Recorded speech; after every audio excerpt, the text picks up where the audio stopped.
Sebenarnya pneumonia sendiri itu apa ya, dokter? Ya, ventilasi daripada rumah yang tertutup. Ya, kadang-kadang pengap tidak ada ventilasi sendiri itu meningkatkan kejadian daripada pneumonia. Apa sih tanda anak kita memang batuk pilek biasa atau yang memang mengarah ke pneumonia? Ingat bahwa pneumonia ini bukan hanya disebabkan oleh Streptococcus pneumonia aja, bisa oleh pertussis, bisa oleh HIV yang ada di vaksin rutin kita, Pentabio kah, Hexasim kah, Influenza yang ada di PT Kombu. Kemudian juga bisa disebabkan oleh campak pneumonia ini. Ya, jadi vaksin campak juga perlu. Kemudian vaksin influenza. Ya, bisa oleh karena virus pneumonia ini, termasuk rhinovirus, maka perlu kita vaksin dengan vaksin influenza.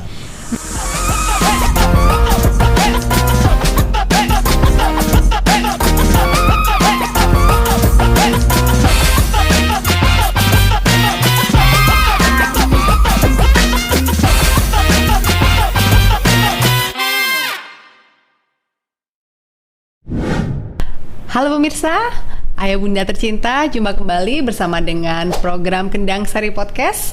Acara yang selalu kami hadirkan setiap hari Sabtu di YouTube Rumah Sakit Bunda Anak Kendang Sari Surabaya.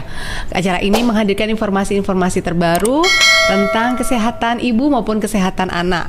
Nah, pada episode kali ini telah hadir bersama dengan kita salah seorang dokter anak di Rumah Sakit Bunda Anak Kendang Sari Surabaya yang akan berbagi informasi tentang topik yang sedang banyak terjadi di sekitar kita. Apa itu?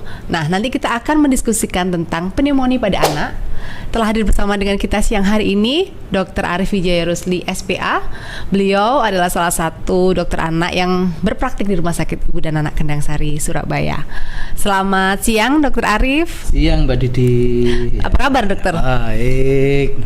Nah dokter, ini kan kalau saya perhatikan nih, apalagi di musim pancaroba ya dokter ya, kayaknya angka anak sakit itu kayak tambah banyak ya dokter ya. Di mungkin 4-5 bulan dari 4-5 bulan yang lalu, kasus sakit pada bayi balita sangat meningkat sekali. Jadi memang proporsi sekarang kayaknya terbalik ya. Jadi pasien yang sakit lebih banyak daripada yang pasien yang vaksin. Jadi memang karena memang saatnya. Dan memang kasus yang terbanyak adalah batuk pilek. Sampai sesak. Ya, ini yang jadi masalah buat kita. Salah satunya yang mungkin kita angkat di siang hari ini yaitu masalah pneumonia, yaitu suatu penyakit yang mengena di saluran napas. Salah satu berarti pneumonia ini salah satu jenis gangguan kesehatan ya dokter ya, betul. Yang kaitannya dengan ISPA. Nah, betul. Dokter, apakah munculnya pneumonia ini juga akibat dari kita sekarang sudah mulai PTM ya anak-anak, kemudian aktivitas juga mulai banyak bertemu dengan banyak orang, ditambah dengan kondisi musim yang memasuki pancaroba, apakah juga dipengaruhi hal-hal ini ya dokter? Kalau saya pikir-pikir ya memang sejak Juni-Juli ya, mungkin Juni-Juli sudah PTM. Yang biasanya anak-anak kita atau anak sekolah di rumah dengan di depan laptop masing-masing belajar secara online, dengan diselingi oleh makanan kecil di sekitarnya, dan mungkin sambil bangun tidur cuci muka aja langsung pakai baju udah sekolah, tanpa mandi, tapi ada cemilan sehingga anak-anak kita sehat semua, pada gemuk semua. Karena memang disambi dengan makan, istirahatnya cukup tanpa keluar rumah. Kemudian saat PTM di sini saya lihat bahwa setelah 2 tahun terkurung di rumah karena COVID, karena dilarang, karena memang masih berbahaya, seperti mereka itu bebas ya. Kemudian kasus COVID kan mulai menurun kemarin ya. Nah, mungkin saat ini naik lagi. Jadi dengan adanya perubahan seperti itu, satu pola yang biasanya mungkin virus rhinovirus yang biasanya dulu itu ringan. Misalnya dulu kita ngalamin anak-anak kita batuk pilek, kita belikan obat di warung bisa sembuh. 3 hari 4 hari sembuh obat warung. Sekarang tidak. Nah, saya juga merasa agak ya terkejut, agak melihat prihatin sama anak-anak itu. 3 hari datang ke tempat praktek itu sudah kondisi yang lendirnya udah banyak di paru-parunya. Kadang-kadang ini kalau terlambat sedikit sesak. Benar, ada beberapa pasien yang datang 3-5 hari udah langsung kondisi sesak. Nah, ini yang berarti. Jadi memang pengaruh dari PTM juga, kemudian terjadi mungkin perubahan daripada sifat virusnya ya, yang begitu lebih ganas, dan juga daya tahan tubuh adiknya. Yang biasanya kan kalau di luar kita selalu kontak virus, kadang batuk pilek diobatin sembuh. Ini kan anak-anak kita tidak pernah sakit, pada gemuk-gemuk semua kan. Gimana mau ini di rumah terus tanpa kontak dengan yang lain ya, dengan kontak dengan orang rumah yang sehat semua. Ya ini jadi akibatnya seperti ini. Nah. Oke, jadi memang ternyata ada hubungannya nih, Ayah Bunda. Dan kalau kita perhatikan sekarang tuh trennya sepertinya kalau anak sakit batuk atau pilek ya dokter ya, itu kayak pingpong ya dok di rumah.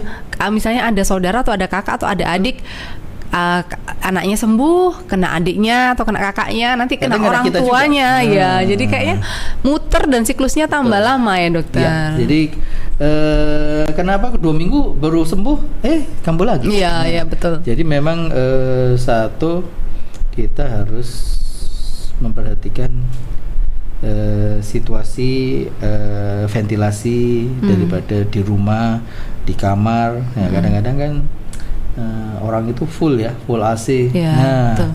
Otomatis virus yang ada di dalam kamar itu akan mutar di situ saja. Ya, sering saya sarankan ke orang tua. Jadi ibu kalau bisa pagi itu matikan AC-nya, kita buka buat ventilasi yang bagus, supaya ada cahaya matahari yang masuk, udara yang sehat masuk, virusnya ini keluar. Nanti baru sore kita nyalakan lagi sambil kita istirahatnya cukup, pemberian vitamin supaya kondisi lebih fit ya anak-anak, sehingga nggak terjadi seperti pingpong. Kalau tertutup ya nggak salah. Saya diobatin kemudian belum sembuh, kena ke adik-adik anaknya, anaknya satu ke adiknya, jadi muter terus nggak henti-henti. Nah itu mungkin. Aduh, ini jadi PR nih untuk kita orang tua ya dokter, yang memperhatikan ruangan ya dokter. Selain kesehatan juga pastikan kita memperhatikan sirkulasi udara, karena itu salah satu cara yang mudah untuk bisa dilakukan. Nah, kemudian kalau kaitannya dengan topik kita hari ini dokter, tentang pneumonia. Sebenarnya pneumonia sendiri itu apa ya dokter? Ya, jadi tadi sudah kita singgung-singgung kalau pneumonia ini adalah suatu proses peradangan di jaringan paru. Peradangan di jaringan paru. Jadi saluran napas itu ada salurannya, kemudian ada alveoli itu tempat pertukaran gasnya, itu merupakan jaringan paru. Nah, ini terjadi di alveoli atau jaringan parunya. Fungsi alveoli ini untuk pertukaran oksigen CO2, oksigen dari luar dimasukkan lewat hidung ke tenggorokan sampai ke paru, ditukar masuk ke jaringan untuk ibaratnya gerakan daripada jaringan ataupun sel-sel yang ada di tubuh. Karena terjadi proses infeksi, inflamasi, akhirnya proses pertukaran oksigen ini tidak terjadi atau menurun, sehingga oksigen yang dari luar kita masukkan tidak sampai ke jaringan. Akhirnya terjadi apa? Hipoksia, kekurangan oksigen di jaringan tersebut. Akibatnya apa? Karena kekurangan oksigen di jaringan, otak akan menyuruh ke kita tingkatkan masukkan oksigennya dengan cara apa? Napasnya cepat-cepat. Nah, sesak. Kalau masih kurang, akan muncul atau tarikan dinding dada, ya retraksi. Jadi otak ini pintar kompensasinya. Jadi tubuh ini pintar memberikan, kalau kekurangan oksigen itu harus napasnya cepat, yaitu timbul sesak, kemudian ada retraksi, menurun tambah. Ini sesaknya lebih hebat. Nah, kalau lebih hebat lagi bisa gagal napas, akhirnya bisa meninggal, bisa kejang. Nah, itu. Berarti efeknya bisa sampai seperti itu ya dokter ya. Seperti itu. Nah, kalau kita sebagai orang tua dokter, apa sih tanda anak kita memang batuk pilek biasa atau yang memang mengarah ke pneumonia? Ya. Jadi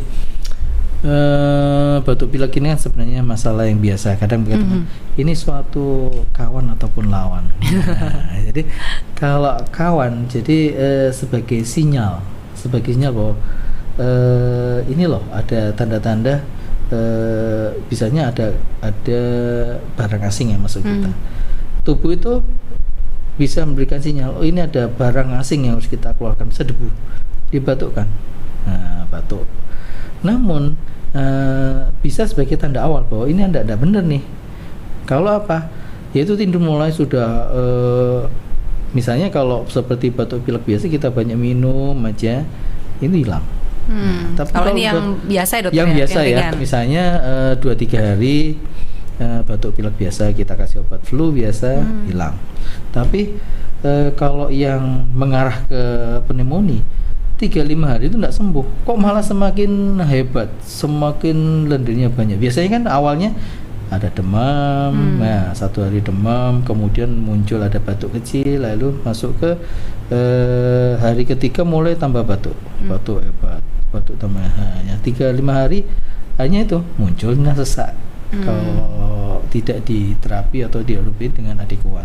Ya, jadi memang kalau misalnya ini tips sebagai orang tua ya, jadi kalau misalnya Anda batuk atau anak Anda batuk, misalnya diberi obat batuk yang ringan atau dengan hidrasi yang banyak, minum air putih yang banyak. Sebenarnya kuncinya minum air putih yang banyak, sehingga lebih encer darahnya sehingga bisa keluarkan. Tapi tidak mungkin dong kita menyarankan sebagai dokter minum air putih yang banyak. Enggak, sugestinya kan tidak akan mau. Tapi sebenarnya yang sebelum ke dokter sebaiknya minum air putih yang banyak. Ya. Air putih ya dok di sini. Jadi kalau misalnya cairan lain? Cairan lain seperti susu ya boleh, tapi jangan yang susu yang biasanya, tapi diencerin susunya. Tapi yang bagus sebenarnya air putih, supaya kita memberikan hidrasi pada saluran napas kita, sehingga dia di dalam saluran napas itu ada namanya mukosil, ada sapunya namanya mukosil clearance nih. Nah kalau dia dehidrasi, kurang cair, gerak sapunya atau refleks batuknya itu akan kurang. Nah kalau dengan kita memberikan air dehidrasi, jadi refleks batuknya akan lebih efektif. Nah ini akan sembuh, cepat sembuh. Nah, berarti kalau minum air ya dok? Minum air putih. Tapi kalau udah 3-5 hari masih belum sembuh ya segera bawa ke dokter. Oke. Nah, itu baru kita lihat. Berarti kuncinya saat anak mulai batuk pilek, pastikan asupan airnya, air putih khususnya, itu ditingkatkan ya dokter ya, ditambah supaya tadi pembersih mukosil dokter. Ya, jadi akan meningkatkan batuknya lebih efektif, sehingga benda asing ataupun bakteri yang ada di saluran napas akan keluar. Jadi memang tubuh punya suatu barrier atau mekanisme pertahanan tubuh yang sangat bagus sekali dengan membatukkan sesuatu yang ada di dalam saluran napas yang dianggap suatu benda asing. Oke, jadi seperti itu, Ayah Bunda. Kalau misalnya sudah 3 hari dengan pengobatan yang biasa, ternyata anak juga nggak kunjung sembuh, malah tadi kata dokter Arif batuknya semakin menjadi, harus segera dibawa ke fasilitas kesehatan untuk diperiksa nih. Kenapa? Apakah memang hanya batuk yang memang bertambah berat atau memang ada indikasi yang ke pneumonia tadi ya dokter ya? Nah, apakah ada kekhasan batuk dok untuk yang kasus pneumonia ini? Kalau kasus pneumonia nggak ada. Ya, jadi apa itu yang batuk emang batuk yang berlebihan lendir akhirnya menjadi sesak. Jadi kalau misalnya pertusis yang seperti batuk yang 100 hari itu kan batuknya kuku terus ada inspirasi whooping. Nah, itu khas ya. Tapi kalau pneumonia enggak ada. Nah, tapi memang suatu pertusis bisa juga menjadi pneumonia. Ya, tandanya ya tuh disertai napas cepat. Yang cepat. Kalau udah batuk kelihatan anak ini loh, kok anak ini napasnya kok semakin cepat. Ngos-ngosan gitu berarti ya dok ya? Tampak ngos-ngosan atau tampak sesak? Sesak. Jadi frekuensi tadi kan saya ceritakan bahwa kalau pertukaran oksigen terganggu, itu maka tubuh akan tingkatkan oksigen yang harus masuk ke tubuh dengan cara meningkatkan frekuensi napas. Tampak kelihatan, anak kelihatan tampak napasnya kok nggak seperti biasanya ya. Nah, itu orang tua harus segera bawa ke dokter. Apalagi anak-anak di bawah usia 3 bulan. 2 bulan, 3 bulan, wah itu rawan sekali. Yang masih belum bisa menyampaikan keluhannya dan seperti tidak itu ya bisa dokter ya. mengeluarkan haknya. Iya, betul. Nah, itu itu biasanya yang tantangan harus. orang tua nih dokter. Betul. Kalau kita orang dewasa mungkin batuk bisa dibatukkan keras dibatukkan, atau bisa bisa bilang dikeluarkan. mama saya sakit, saya batuk-batuk nggak sembuh-sembuh. Nah kalau bayi kecil enggak, cuma nangis, rewel, gelisah, demam, Nggak mau gitu. nyusu, nggak mau netes. minum Nah, gitu ya itu. dokter biasanya Itu keluhannya. tanda-tanda bayi kecil seperti itu. Oke. Nah, orang tua, para ayah bunda, ini yang perlu kita lakukan adalah pastikan memang ketika ada perubahan pada anak kita, kita segera mengetahuinya dan untuk memastikan memang kondisinya tadi dibawa ke dokter supaya kita tahu penyebabnya kenapa. Nah, untuk pemeriksaannya sendiri dokter, untuk menegakkan bahwa bahwa pasien ini memang mengalami pneumonia. Pemeriksaan seperti apa yang perlu dilakukan dokter? Jadi kalau dari kita, satu dari anamnesis itu wawancara ke orang tuanya, batuk udah berapa hari, kemudian berdahak atau tidak, kemudian untuk pemeriksaannya ya kita lihat, kita dengarkan dengan auskultasi dengan stetoskop itu tampak ada namanya ronki ya, ronki bahasa halus. Ronki itu ada cairan yang ada di saluran napas di jaringan paru terdengar. Satu. Kemudian frekuensi napas tampak akan lebih cepat dari biasanya. Misalnya anak usia 2 tahun harusnya nggak boleh lebih dari 40 kali dalam 1 menit. Ini bisa lebih dari 40 menit. Kemudian kadang-kadang muncul ada tarikan dinding dada, muncul hidungnya yang kembang kempis. Nah, itu kelihatan. Nah, untuk melihat seberapa luas kerusakan di parunya dengan cara difoto. Nah, kalau Ronsen ya, difoto, dokter, di ya? ronsen akan tampak ini berat. Karena apa? Jaringan paru yang terkena atau infiltrasinya sangat banyak, kelihatan sekali. Nah, itu.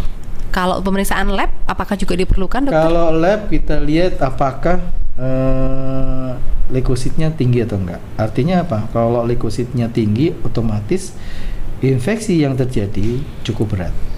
Jadi leukosit itu suatu sel darah putih yang melawan daripada kuman. Semakin banyak kuman yang masuk, maka semakin tinggi jumlah leukositnya. Nah, jadi ibaratnya tentaranya untuk memusuhi itu butuh musuh banyak.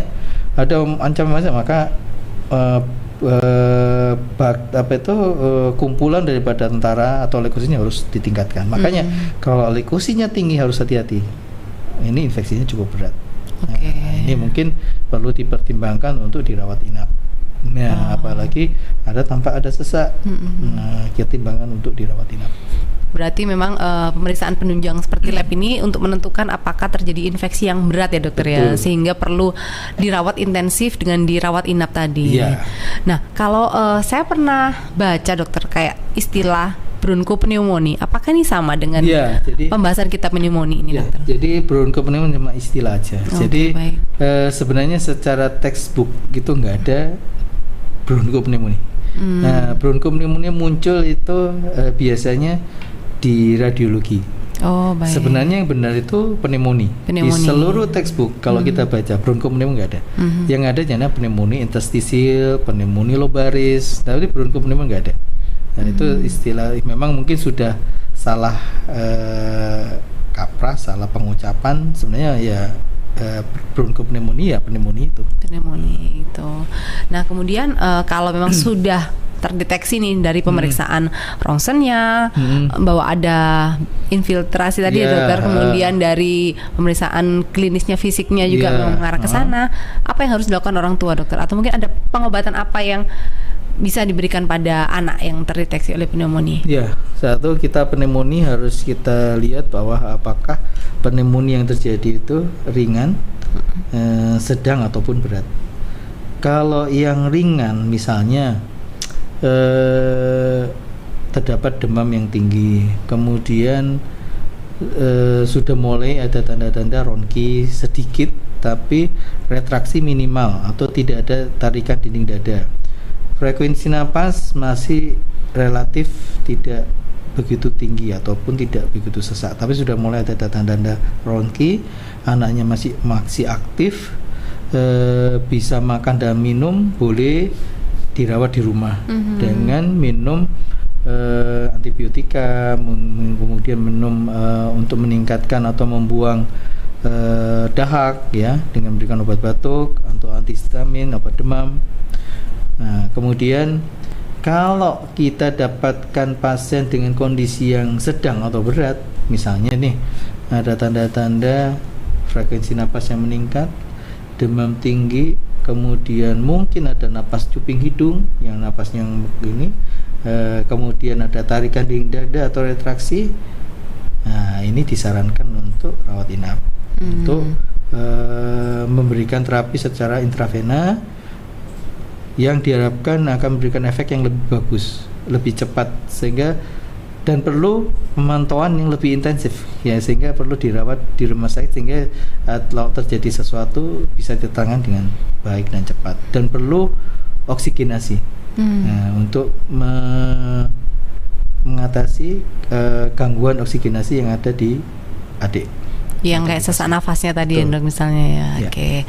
Jadi orang tua, ayah bunda, kalau misalnya memang anak terdeteksi pneumonia tidak perlu panik lebih dulu ya dokter ya, karena nanti dokter akan menentukan apakah adik harus dirawat di rumah atau dirawat di rumah sakit. Nah kalau dirawat di rumah sakit tentunya akan diawasi secara intensif dan dipantau ya dokter ya. Setiap hari akan dipantau. Nah kalau misalnya dirawat di rumah dokter, apa yang harus dilakukan orang tua ini dokter kalau memang tergolong pneumonia yang ringan, yang bisa dilakukan oleh orang tua? Satu, tetap memantau ya dokter. Yang dipantau apa dokter? Satu, keadaan adiknya, kondisinya apakah dia tambah sesak, ataupun kondisinya tambah lemes, tambah toksik atau tambah sakit, atau membaiknya dia lebih ceria, ya lebih ceria, kemudian napasnya jauh membaik, frekuensi napasnya lebih enak, tidurnya lebih nyaman, minum makannya lebih bagus. Nah ini dibantu seperti itu. Tapi kalau terjadi sebaliknya, mungkin anaknya tambah tidak mau makan, anaknya tambah tidak mau minum, tampak lemes, kemudian frekuensi napas meningkat ya, kemudian demamnya tinggi. Nah itu harus sebaiknya dibawa kembali ke rumah sakit. Jadi yang dipantau adalah kondisi klinis anaknya ya dokter ya, apakah menjadi lebih baik atau semakin ada yang kondisi yang lebih berat sehingga harus dilakukan pemeriksaan ulang atau perawatan yang intensif di rumah sakit. Nah, lalu sebenarnya untuk kejadian pneumonia ini dokter, apakah ada faktor resiko yang membuat seseorang ini lebih gampang terserang pneumonia? Satu, kita kembali sejak awal, yang tidak diberikan ASI. Berarti kembali tentang menyusui ya dokter ya. Kembali lagi, tidak ASI. Dua, gizinya buruk, gizi kurang atau gizi buruk, sehingga daya tahan tubuhnya kurang mampu membentuk antibodi untuk melawan daripada kuman atau bakteri yang masuk. Tiga, anak yang tidak divaksin. Ya. Vaksin apa dok?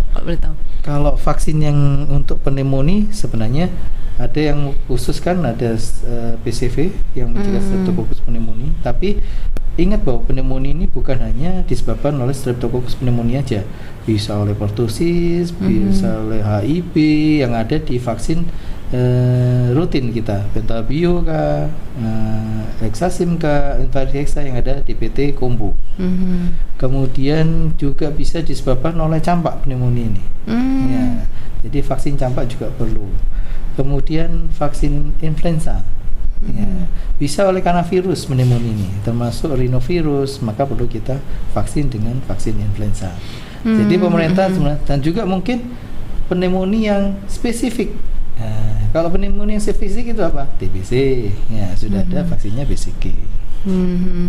Berarti memang ternyata vaksin dasar ya dokter yang biasanya dikenal oleh masyarakat kan, vaksin dasar ini penting sekali, bukan hanya untuk penyakit-penyakit yang disebutkan di vaksinnya misalnya, tapi ternyata juga banyak penyakit yang bisa tercover, terlindungi ya dokter ya, karena tadi tujuannya vaksinasi adalah kita memberikan atau membentuk kekebalan pada tubuh anak. Nah, selain itu apa dokter? Selain anak yang tidak disusui, tidak melakukan ASI, tidak divaksin, kemudian lingkungan yang tidak sehat, artinya gini, ventilasi daripada rumah yang tertutup ya, kadang-kadang pengap tidak ada ventilasi sendiri, itu meningkatkan kejadian daripada pneumonia.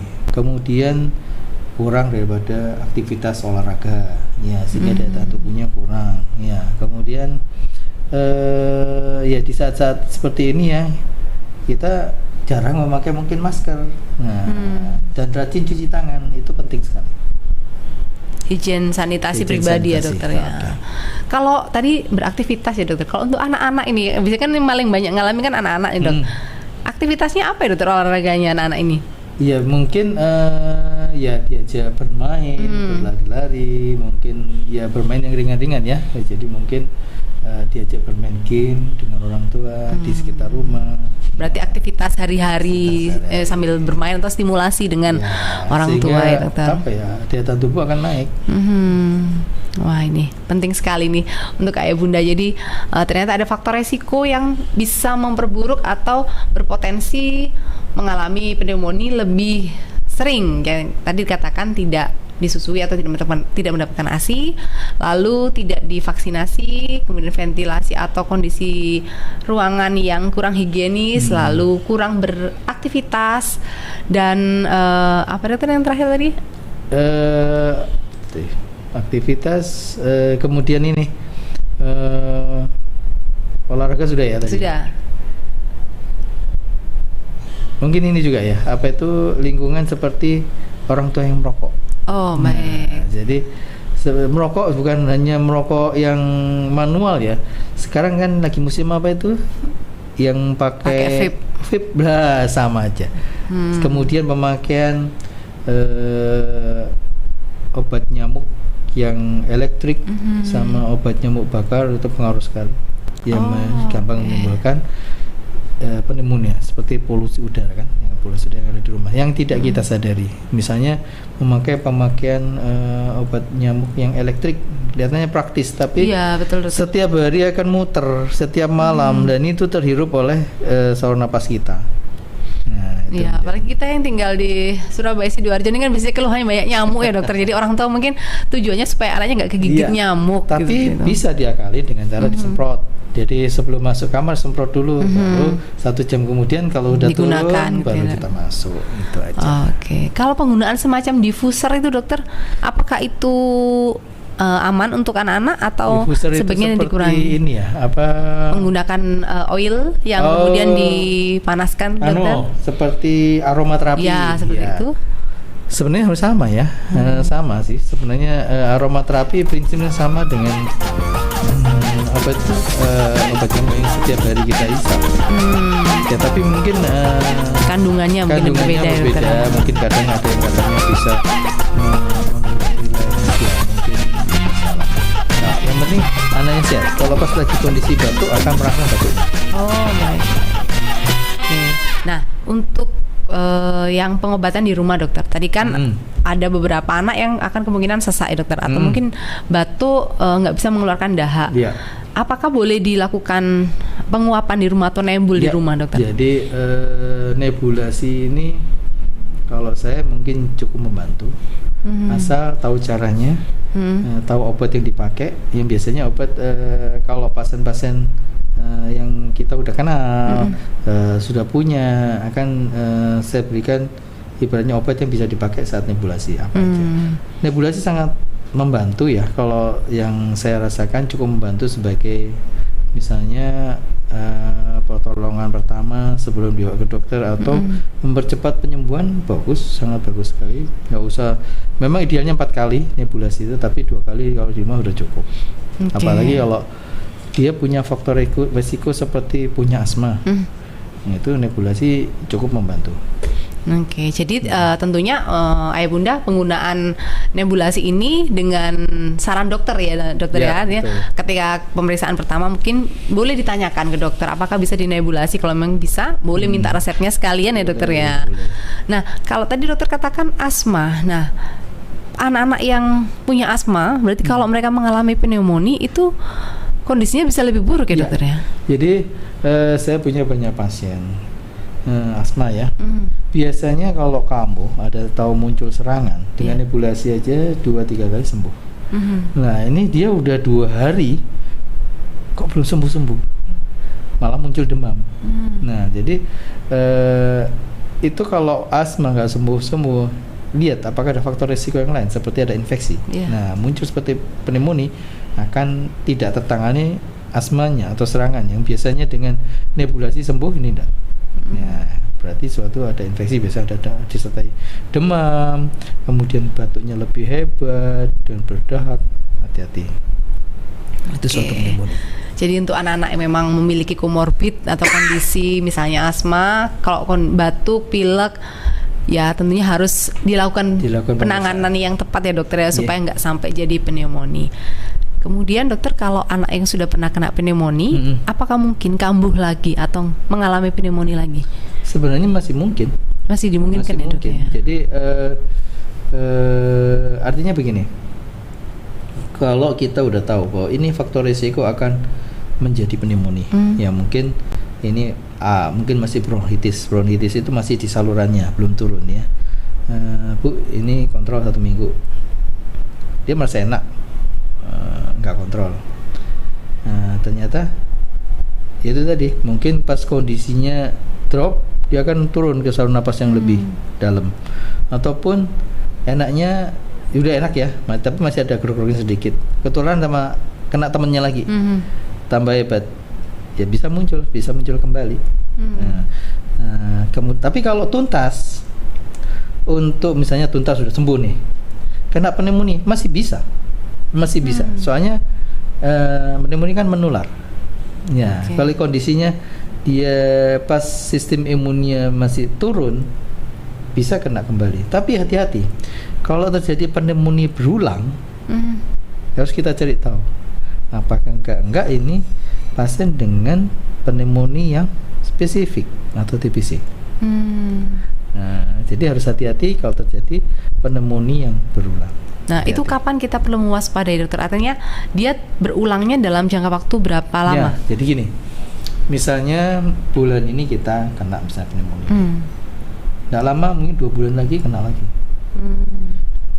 Yang ketiga mungkin kena lagi, setahun mungkin sudah 3 kali. Udah harus kita periksa lengkap, kita perlu mantu tes untuk memeriksa apakah sudah terinfeksi dengan TBC. Kita foto depan sama samping, kemudian kita periksa dahaknya. Nah, kita periksa dahaknya dengan cara dibilas lambung ataupun induksi sputum untuk mengambil dahaknya. Baru kita bisa menyimpulkan apakah ini TB atau enggak. Oke, berarti di sini peran orang tua itu sangat besar ya dokter ya. Artinya kejujuran ke fasilitas kesehatan itu juga akan menentukan penanganannya ya dokter ya. Kalau memang sudah sering pneumonia dalam kurun waktu 1 tahun tadi. Dan juga kita sebagai petugas kesehatan atau kita sebagai dokter, kadang-kadang kan kita cuma menanyakan bahwa fase akutnya aja. Ibu sakit apa? Batuk, pilek. Kita jarang kadang mundur ke belakang. Iya. Nggak pernah kita tanya, kemarin bulan lalu sakit nggak ya? 2 bulan lalu sakit nggak ya? Nah, kadang-kadang yang terlewatkan. Bisa juga asma kita kelewatkan seperti itu. Karena apa? Kita cuma difokus di saat dia datang ke kita. Kita mungkin kita belum narik ke belakang apakah kemarin, kecuali kalau dia kadang-kadang dia bercerita sendiri panjang. Ini kok sering beri begini, nah itu bisa ketangkep. Oke. Nah, ini informasi yang menarik dan penting sekali untuk kita sebagai orang tua ya dokter, untuk memahami hal ini, apalagi batuk pilek ini kayaknya menjadi hari-hari kita temui ya dokter, yang kelihatannya mudah, kelihatan sepele, tapi kalau tidak kita perhatikan atau kita terlewatkan menjadi fatal. Iya, betul. Nah, tadi dokter sempat menyinggung imunisasi. Betul. Sempat menyebut PCV ya dokter, untuk pencegahannya. Berarti memang pneumonia ini bisa dicegah ya dokter? Bisa. Oke, dengan vaksin PCV tadi. Ya, apalagi saat ini pemerintah mensupport PCV ini masuk di program nasional kita. Dan PCV yang diberikan oleh pemerintah itu PCV yang terbaik. PCV kita mengenal 2, PCV yang isinya 10 serotipe dan PCV yang isinya 13 serotipe. Pemerintah mengambil yang ini. Jadi sejak berapa tahun yang lalu itu memang ada perdebatan, mau pakai yang mana nih?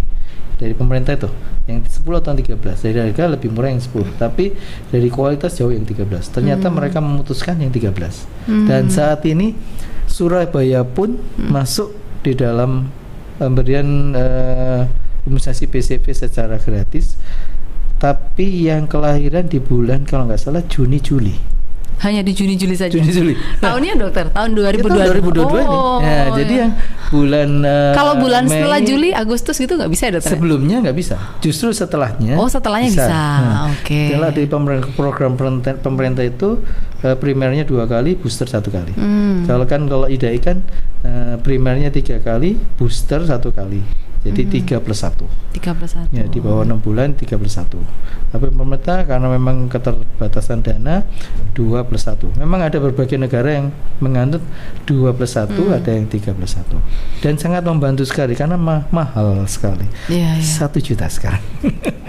1 kali vaksin. Nah, kemudian untuk vaksin PCV sendiri dokter itu mulai diberikannya anak usia berapa ya dokter? Usia 2 bulan, 2 bulan, 4 bulan, 4 bulan, 6 bulan. Tapi kalau 2, 4, 6. Ya, kalau di pemerintah ini kalau nggak salah 2 bulan sama 4 bulan. 2 bulan, 4 2 bulan. bulan 4 bulan lalu usia 1 tahun. Di boosternya 1 tahun. Ya, usia 1 tahun. Oke, nah jadi ayah bunda yang saat ini mungkin sedang hamil atau buah hatinya masih baru lahir, jangan sampai terlewat untuk vaksin PCV juga saat anak usia 2 bulan, 4 bulan, 6 bulan dan nanti di booster lagi usia 1 tahun. Nah, jadi memang vaksinasi ini salah satu ikhtiar atau salah satu investasi ya dokter ya, investasi untuk kesehatan buah hati tercinta. Jadi jangan ragu untuk kita melengkapi vaksinasi buah hati tercinta. Seperti itu ya dokter ya. Betul. Nah, kemudian kalau ini kan tadi kita mencegah yang aktif ya dokter ya, Betul, kita memberikan vaksinasi. Kalau pencegahan yang bisa dilakukan lainnya dokter selain dengan vaksinasi? Satu yang gampang sekali, perilaku hidup bersih dan sehat. PHBS tadi ya dokter ya? PHBS, cuci tangan, kita memakai masker. Karena memang apa, penularan daripada pneumonia ini lewat droplet, ya seperti ini, dan percikan droplet itu misalnya di lantai atau di meja, ya biasanya kalau yang porusnya bagus dia bisa sampai berhari-hari. Kemudian percikan ini kena tangan kita, lalu pegang ke tubuh kita. Nah, itu akan bisa menalukan atau memasukkan bakteri pada pneumonia ini. Makanya selain vaksinasi, melalui hidup bersih dan sehat seperti cuci tangan, memakai masker, nah itu harus tetap dilakukan. Berarti untuk di rumah sekalipun ya dokter, kalau misalnya ada salah satu anggota keluarga yang memang mengalami pneumonia juga berarti anggota yang sehat lainnya juga pakai masker. Anggota yang sakit diwajibkan memakai masker. Kalau anak-anak dokter, biasanya anak-anak kan nggak betah Ya nih pakai memang, masker. jadi memang itu kelemahannya. Jadi kalau memang ada sebenarnya utamanya yang sakit memakai masker, yang sehat nggak perlu. Tapi kalau anak-anak kan sulit ya. Tantangannya di tantangan situ. Sulit. Jadi memang satu memang disendirikan ataupun yang sehat kita memakai masker supaya tidak tertular. Karena memang dari penelitian dengan masker bedah pun bisa mencegah penularan sekitar 58-60%. Ya. Kalau pakai yang N95 sampai 95%. Nah, kalau masker besar bedah yang satu aja 50 sampai 60%. Tapi kalau double bisa meningkat jadi 88%. Nah, itu sangat membantu sekali di zaman COVID ini. Memakai masker bukan hal yang aneh ya, tapi hal yang biasa. Jadi kebutuhan ya dokter. Kebutuhan.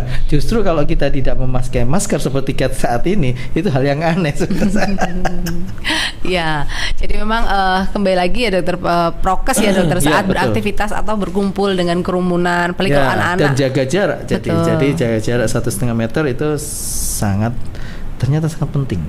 Nah, saya dengar juga kenapa kok kasus pneumonia, kasus batuk pilek saat ini meningkat. Ternyata di sekolah itu ada acara makan bersama yang buka masker. Itu menjadi memungkinkan untuk terjadi penularan nih saat makan bersama. Sebenarnya saya bilang ke pasien-pasien saya, adik kalau sekolah dipakai maskernya, pakai dok. Nah, cuma kalau ada makan bersama kita lepas bersama-sama lah, itu yang jadi masalah.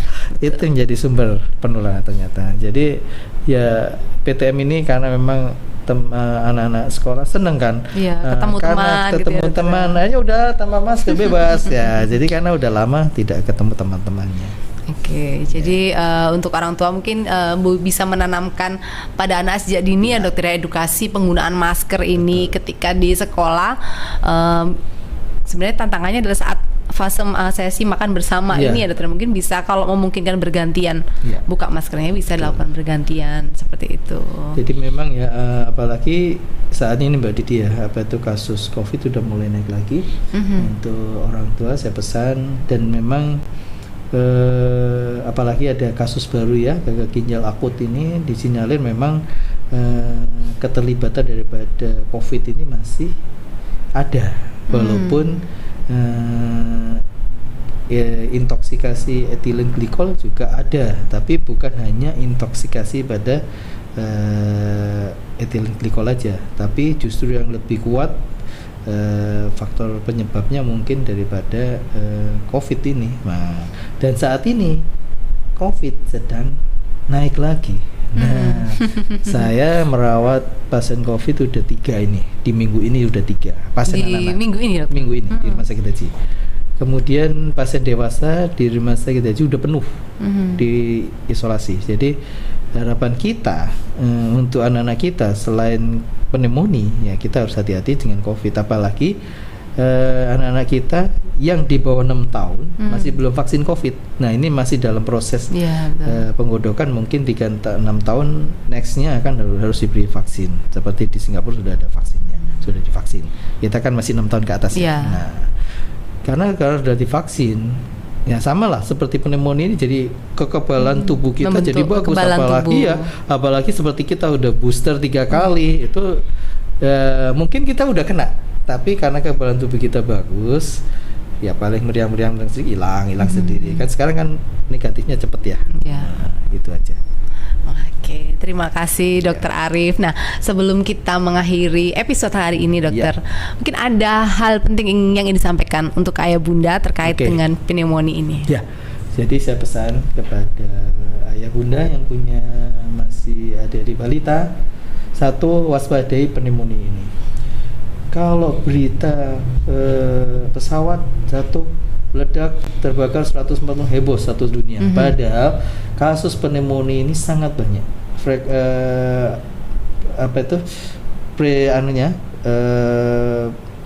Jumlah kasusnya sekitar 10 sampai 15%. 10-15% per tahun anak-anak bisa kena pneumonia. Jadi dari 100 anak, 15 anak. Itu sangat banyak kalau dikumpulkan. Ya, jadi harus hati-hati dengan pneumonia. Satu, yang pertama kita harus mengenali gejala dini pneumonia seperti apa. Yang jelas karena diawali dengan ada triasnya pneumonia adalah demam, ada batuk, ada sesak. Ya, jadi harus hati-hati kalau anak kita mengalami batuk. Ya, sudah sejak awal saya sampaikan tadi, kalau batuk tidak sembuh ataupun semakin memburuk dalam 3 hari, tolong segera bawa ke dokter. Ya. Nah, apalagi kalau udah muncul tanda-tanda satu, frekuensi napas yang meningkat. Apalagi kalau udah ada napas cuping hidung, ya hidung yang kembang-kempis ataupun ada tarikan di sela-sela iga, ya itu tandanya ada retraksi. Itu artinya apa? Semakin berat sesaknya dan demam yang tinggi. Saat ini trennya belum muncul sesak, hanya batuk aja dengan demam tinggi. 3-4 hari, kadang 5 hari di foto kan muncul pneumonia. Nah, kalau nggak diterapi akan muncul sesaknya. Nah, dan dari pemeriksaan fisik sudah ada mulai tanda-tanda keterlibatan paru atau suara napas yang berbeda. Nah, tanda-tanda daripada pneumonia. Nah, yang pertama, satu, kenali secara dini gejala pneumonia. Kedua, lakukan imunisasi secara rutin, baik itu imunisasi rutin, DPT, polio, HIV.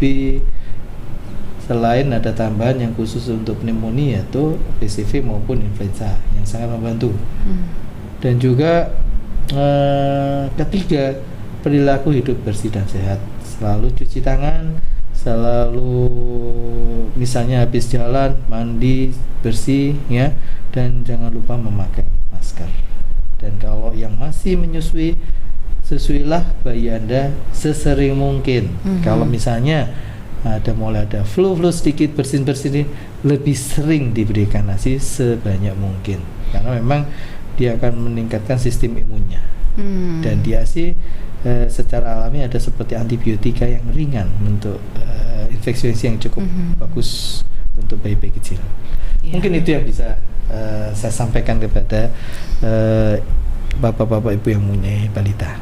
Oke, terima kasih Dokter Arief. Nah, Ayah Bunda, informasi tadi yang disampaikan Dokter Arief tentunya akan menjadi bekal nih untuk Ayah Bunda dalam mendampingi tumbuh kembang si kecil. Dan ternyata seru obrolan kita hari ini ya Dokternya. Ternyata cakupan pneumonia bukan hanya sekedar batuk pilek yang berat, tapi bisa menjadi awal penyakit yang lain ya Dokter. Kalau tidak diterapi dengan segera mungkin. Mungkin tadi juga yang saya tangkap dari penjelasan Dokter Arief, jangan tunggu anak sesak untuk dibawa ke dokter ya. Betul. Supaya tadi kalau sesak berarti sudah agak terlambat sebenarnya kita bawa ya dokter ya. Jadi perlu kalau udah muncul sesak bisa muncul komplikasi yang lain. Ya, bisa efusi pleura dan macam-macam. Dan perlu penanganan yang lebih panjang dan biaya termasuk kos yang lebih tinggi. Nah, itu kan. Dan faktor stres. Yang penting itu justru orang tua stres loh melihat seperti itu.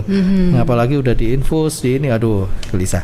Berarti tips ini orang tua juga ketika kita mendampingi anak sakit apapun ya dokter ya, pastikan tetap tenang, jangan panik ya dok, supaya kita bisa menangani dengan lebih baik. Betul. Dan vibe-nya ini ya dokter ya, supaya auranya ketika mendampingi anak-anak juga positif, karena kalau kita mendampingi anak-anak dengan orang tua yang positif maka biasanya kesembuhan akan lebih cepat. Ya, dokter. Karena memang ada bonding, ada kontak batin antara orang tua dengan anak. Kalau orang tua gelisah, anaknya pasti ikut gelisah. Oke. Nah, dokter, kalau misalnya ada ayah bunda yang ingin ketemu dengan dokter nih untuk konsultasi lebih lanjut, bisa langsung datang ke RSCA Kendang Sari ya dokter ya. Setiap hari Senin, Rabu dan Jumat.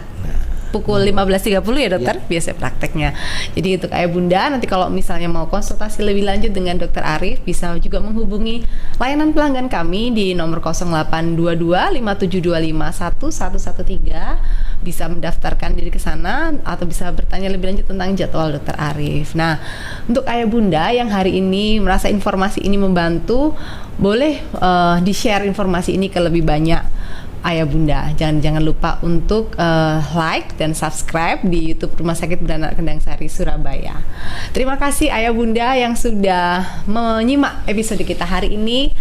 Kita akan ketemu lagi dalam episode yang lain di Kendang Sari Podcast. Terima kasih dokter Arief sudah berkenan main nih di Kendang Sari Podcast. Kita ketemu lagi untuk membahas materi yang lainnya ya dokter ya. Kita tunggu episode selanjutnya. Betul, kita tunggu episode selanjutnya. Sampai jumpa ayah bunda. Terima kasih. Selamat beraktivitas kembali dan sehat selalu untuk ayah bunda dan keluarga.